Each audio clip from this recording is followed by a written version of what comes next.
You're about to hear something humans were never meant to hear. This is the sound of our sun. Before I play it, subscribe. Because space like this doesn't stay online.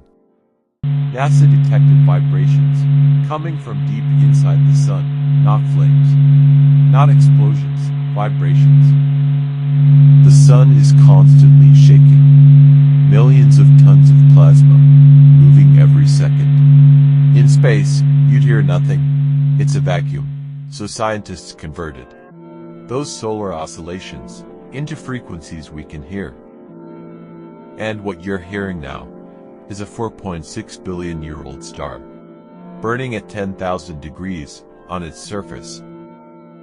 This is the sound of the thing that keeps you alive. Play the sound, let it run, listen carefully.